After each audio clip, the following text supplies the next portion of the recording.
G'day guys, Mac with the Outer Circle, and today we're going to talk about the reveals at Warhammer Fest. So we're talking the Horus Heresy here, and the new box set. So let's just get straight into it.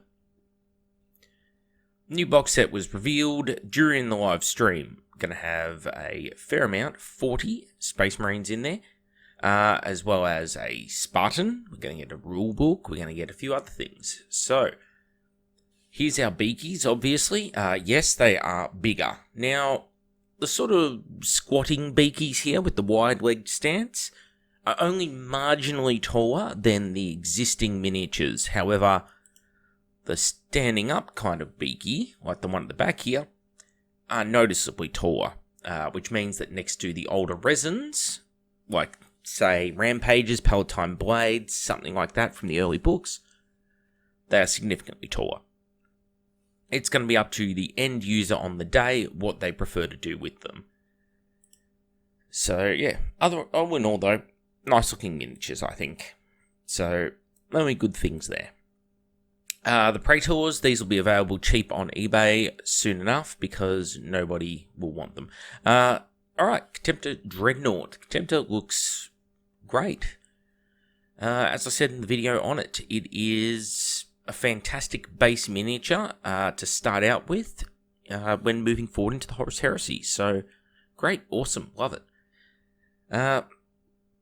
From there, onto the Spartan. As I said, I don't think it belongs in a starter box. You'd get far more utility out of multiple Rhinos or Predators or, well, there's many other options. Could be heavy weapons, special weapons teams, whatever it might be.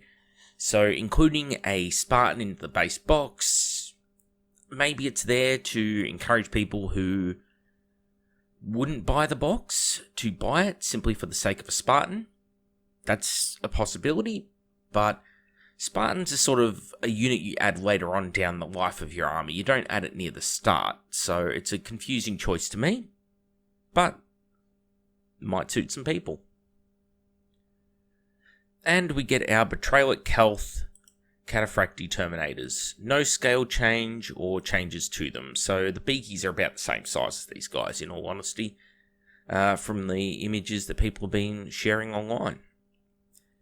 And of course we get a reference sheet, the main rulebook, which is quite a hefty tome. And we fall into one of our first problems. There's two problems really here. And yeah, I know people are you're never happy. Well, guys, the problems are real whether you want to be happy about them or not. One of them is the fact that the decal sheet only contains Sons of Horus and Imperial Fists. And this is a problem because the only decal sheets that are available for the Horus Heresy are from Forge World, which are very, very expensive here in Australia. Upwards of $40 to $50. And that's before you pay shipping. And they're often out of stock, which means that it's going to be very difficult for people who are trying to enter this in order to get the colours or decals they want for their legions in particular. I foresee that as being a major issue. So they need to do something about that, such as Games Workshop taking over decal production of the very same sheets from Forge World and just printing it in bulk through their house or something, and offering them in some sort of bundle with this set, because I'm not interested in playing either of these two legions if I were to pick up one of these boxes. The other problem is the good old wacky sticks. The wacky sticks always were off. They were shorter than they were meant to be because of the shrinkage of the polypropylene during the moulding process. And they aren't 18 inches. They're about 17 and a half inches, give or take. And you've got two of them, but you have multiple weapons in this starter set that are 48 inches in range, which is going to make measuring interesting. Probably would have been a great time to not fall back on that nostalgia of wacky sticks and instead maybe look at putting just a tape measure in the box or two. Do one of those tiny tape measures like they do with Drop Zone Commander. So, yeah. Otherwise, only two very minor blemishes on what is otherwise a very optimistic little reveal. And, of course, price. Let's talk price. So, under £200, under $300 US. My estimate of around $550 Australian is looking pretty damn solid right about now, which I think is actually a really good price. As far as Games Workshop goes, that's the little asterisk I'll put there, because remember, they set the prices, therefore you're only comparing it to other products they sell as for what it's worth. These plastics are worth nothing outside of this company, so do keep it with a grain of salt, but really guys, that's good pricing for what you get. It's fantastic pricing. So good on them for that. They also said that it wouldn't be a limited release. This would be a long-term starter box they want to keep in production. Also a pretty interesting idea. Let's see how that one pans out. Moving on from there. More stuff was shown, such as these 2 books.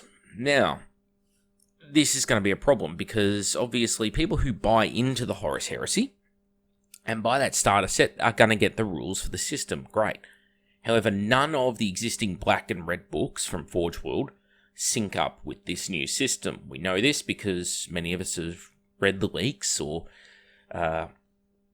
spoken with staff members and confirmed this firsthand. So, day one, you're also going to have to buy one of these books if you're a Legion player. And these books are, let's see if I give a page count. I know it was quite a few. It's around the 360 page mark, because the books include the full Legionaries Astartes army list plus the Loyalist or Traitor legions respectively. Nothing is said in there about Loyalists from Traitor legions either, so you just have to use Traitor rules, I guess, which is going to be stupid, because they didn't make any provision for Loyalists, unfortunately. At 360 pages, let's think about that in comparison to some of our other books. So we know that a book with, say, 80 pages, 90 pages, something like Adeptus Titanicus is selling around 60 Australian dollars, 50 odd Australian dollars. That means these books are going to be pretty pricey tomes. Now, they may choose to make less margin on them, as a bit of a favour to us, the players, to encourage us to get into this game. But it would not be unrealistic to see these books at a bare minimum $120, I'm saying. At a bare minimum. Because these are the size of 3 codexes, maybe 4 in 40k codexes are not a cheap thing. So probably 30, 40 pounds, something like that. They could even be more though, because they are quite extensive. It really depends on how nice the company is feeling with the pricing. Now, something that needs to be talked about, because it's very important and nobody seems to be talking about it. It's not like anyone at the event was going to walk away from the influencers long enough to actually talk with the wider community that was there, but what the hell is happening with the other factions? It's all good to hear rumours and hearsay, a lot of which is saying something around August and September for books for Mechanicum and Solar Auxilia and the Militia, etc., etc. What about on release? Because people are already looking at having events in the middle of the year, and believe it or not, as much as we talk about the Horus Heresy being a very Marine-centric game, I'd say probably a third of the armies at events are not legions. Between Custodes, Solar Auxilia, Imperial Militia, Demons of the Ruinstorm, and definitely Mechanicum, there are a lot of other armies out there. So, seeing those armies being neglected day one is going to be just wrong. I'd rather they delayed the launch of the system until they had all the books printed, set in stone, and just drop them all day one to look after everyone. That would be the right thing to do. And they may do it, but I am not that hopeful that they've done that amount of work. So I think it's a Wave 2 release, like a 3 months down the line is when they'll do a Plastic Mechanicum release. It won't be everything, of course, but Plastic Mechanicum with their rules would be 3 months down the line, so it's moving to those quarterly releases like 40k and Age of Sigmar do. That's my assumption. Speaking of assumptions, there was that really dumb comment from Adam Troke last night on the live stream that the Horus Heresy has never been plastic and Now we're going to break down that barrier. Words to that effect. Definitely said that. And I thought it was the dumbest comment, because the Heresy's been plastic for ages. They chose to remove the boxes that offered us a plastic option and put a barrier back in place. All they had to do was keep adding more plastics to it. But a lot of people got out in force when I put that up. So, no, you're being pedantic and this, that, and the other. And what he really meant to say was that it's never been fully accessible. What, you fucking mind readers, guys? Jeez. What he said was really dumb. You can interpret it how you like, but the words that came out of his mouth were really dumb. And it goes along with other words that came out of their mouths that were really dumb, like the rotator cannon and the Demios pattern rhino, none of which are the names of these actual things. It goes to show how little they know about the stuff they're advertising, which is frustrating to me, because I always think in the back of my mind, this is how I think, that if people can't get the simple things right, how can you trust them to get the major things right? You can say, oh, it's a community team that's handling it and not, the actual creators. The creators are all over it. But you're just coming up with excuses in my mind. So, but I'm a harsh taskmaster. Anyway, overall, good options there. So, Legions, 20-man squads available in plastic. So I was correct. They are getting reboxed. So for everyone that PM'd me, as I said, 5 videos back now, I think it was, they're probably just taking these miniatures and reboxing them with the new artwork. And bingo, I was correct. So I believe that I said that on the video Last Chance to Buy some old Horus Heresy, I think it was called, something like that. Yeah, vindicated. I've got the documents, people. No, it was just a guess.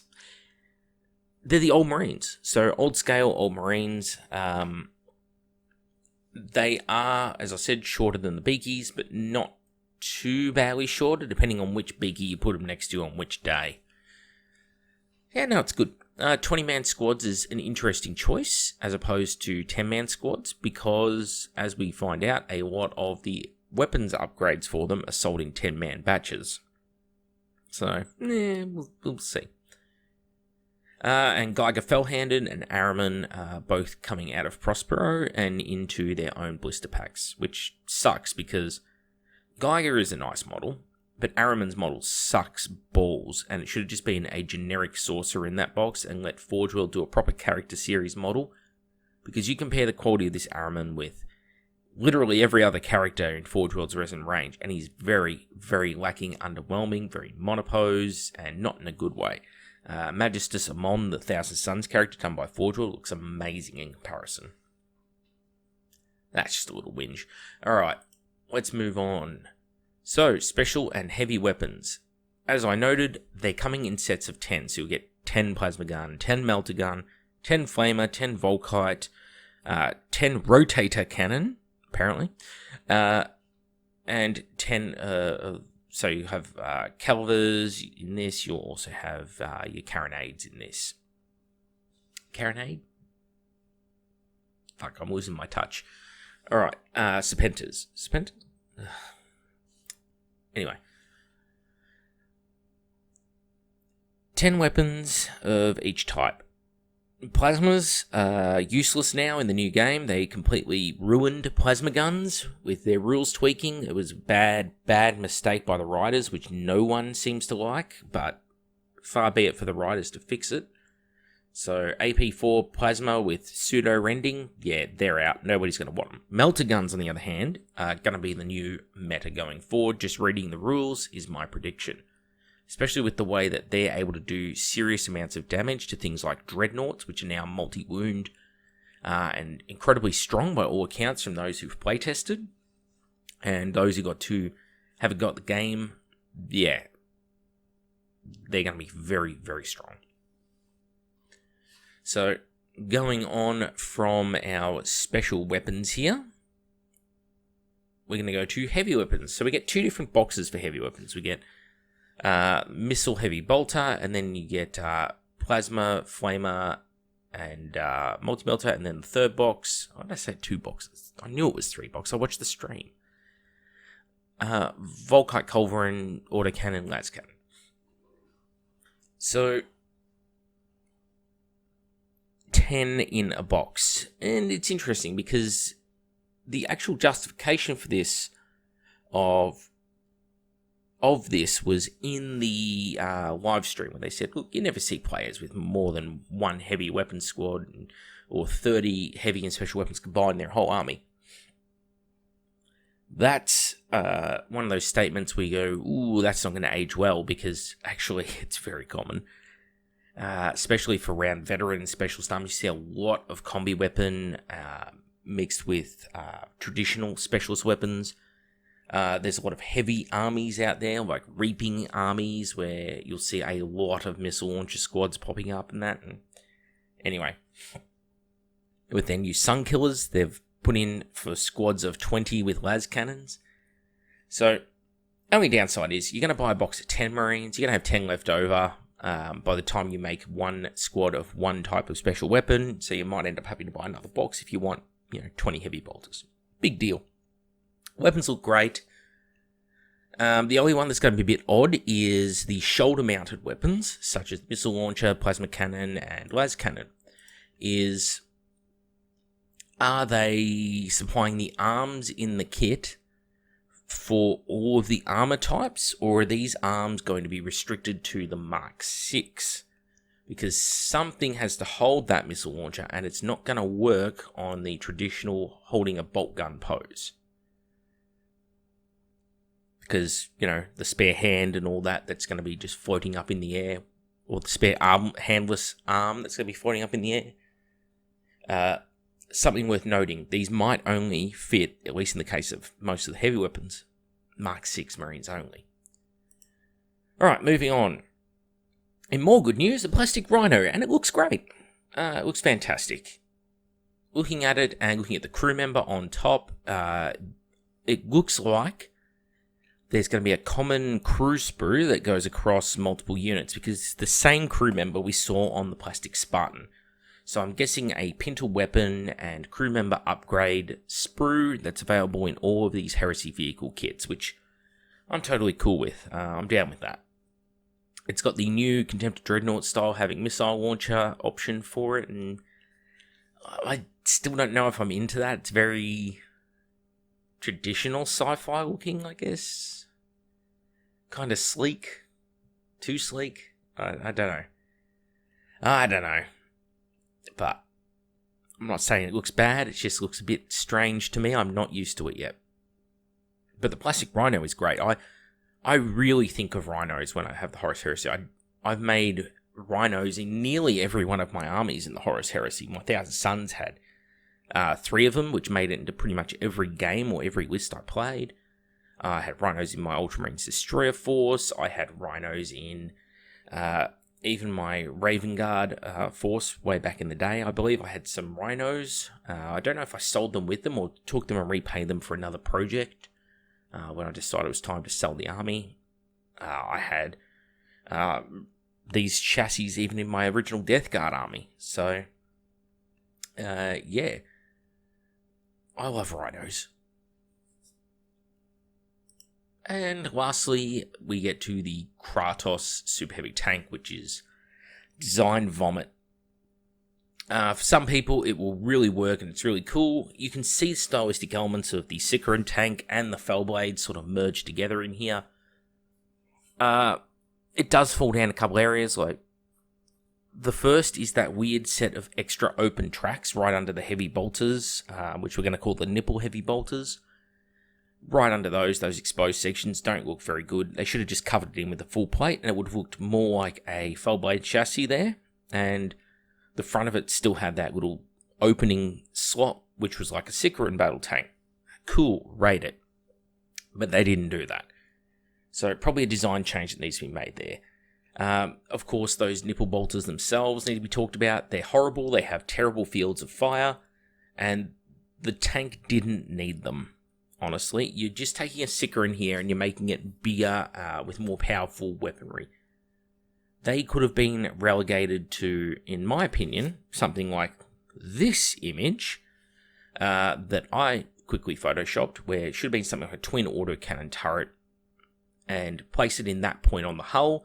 So again, it echoes the left-hand side hull-mounted weapons of something like the Sicaran, but also the Demolisher Cannon and other hull-heavy weapons that you see on the Fellblade chassis. So an actual child of those two tanks, because it shares a design lineage with them. Instead, what you got is, you got this weird little turret that just, it's not even a turret, it's a piece of hull that's just shorter than the hull next to it. There's no rhyme or reason for it to be there. It looks weird and not in a good way. And it's what you call a shot trap. So for people who are real life into armored vehicles, it is just the worst possible thing you can do, because you're essentially creating a massive weak spot in your tank where rounds that hit it are going to tend to penetrate as opposed to being deflected, because you're helping them to penetrate. Not a great thing to have.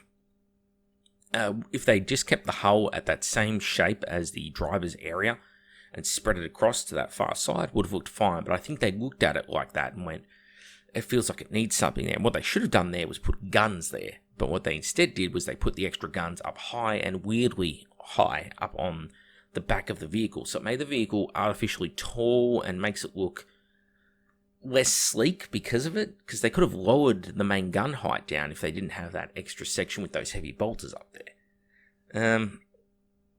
And then going down, we've got multiple variants of weapons. So you got a melter weapon that looks like it was knocked up in 5 minutes in CAD, and I'm not a fan of it. It just looks atrociously bad. The Volkite looks excellent though.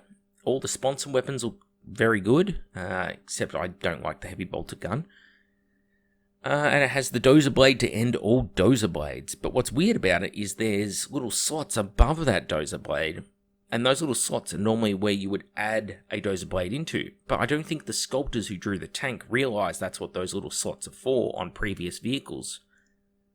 Like Lehman Russ chassis and that kind of thing. They had Predators and stuff like that. They had these little notches cut into the hull there, which they've painted bronzy gold here. And that's where you would, that was the locating lug, essentially, for your dozer blade. Well, they haven't. The designers who made this added that feature on as something to decorate the hull with. They didn't realise it actually served a purpose on older Forge World tanks, that it was the location point to glue items into, such as towing hooks or your dozer blades. So they put the dozer blade directly underneath it, which is kind of funny to me. But the dozer blade itself looks straight off an Apocalypse tank from Red Alert 2. It's comically evil-looking dozer blade. And I don't dislike it, though. That's the thing, I don't dislike it. I think it's funny. Now, just strap claymores all over that bad boy, drive up to a trench and let them rip. Weapons-wise, though, this tank appears to me to be very much a pay-to-win tank. It's replacing the Melkador in the Legions, it's replacing several other heavy vehicles, it seems like, and it's really a halfway house between the Predator, in fact, not even between the Predator, between the Sicaran and something like a Fellblade. It's a real halfway house between them. And it feels like they're trying to turn this into the new main battle tank of the Horus Heresy, and I don't think I like that necessarily, because it has a lot of weaponry on it. It's going to be a pain in the ass to kill, and my prediction is this is becoming a very vehicle-heavy meta going forward, because of the nerfs to plasma and things like that. Things which can pump out a lot of anti-infantry firepower, such as vehicles which are armed with a lot of rending weapons or just sheer bulk amounts of firepower, battle cannons, things that can wound a lot of infantry at once, are going to be king shit. And that's vehicles. 5 tank Predator squadrons with 3 heavy bolters, because you can get 1 on each sponson, 1 on the pintle, plus autocannon. Those squads are going to put out so much firepower for their points in comparison to squads of tactical marines. They're just going to hose units off the battlefield. And it's a big concern of mine that a lot of armies are going to lean that way, especially legions, which really promote vehicle warfare and give a lot of buffs to their tanks. Case in point is the Imperial Fists, who I think were the most OP legion in the leaked codexes or leaked rules. that Legion's got just a flat BS +1 to all auto weapons. Well, auto weapons as a category includes heavy bolters, it includes auto cannons, assault cannons, it even includes the Fellblade's main cannon. So, somehow Imperial Fist's bolter discipline is so good they can make a Super Heavy's main tank cannon shoot better at 1.5 kilometers. Okay, whatever. We're rolling with that one, but so that Legion's going to be hitting on 2s with something around the vicinity of 20 shots per tank. And you're going to compare that to other Legions who don't have that ability, who'll be hitting on 3s. That's going to be a huge force multiplier and an imbalancing factor in the new game going forward, which does concern me.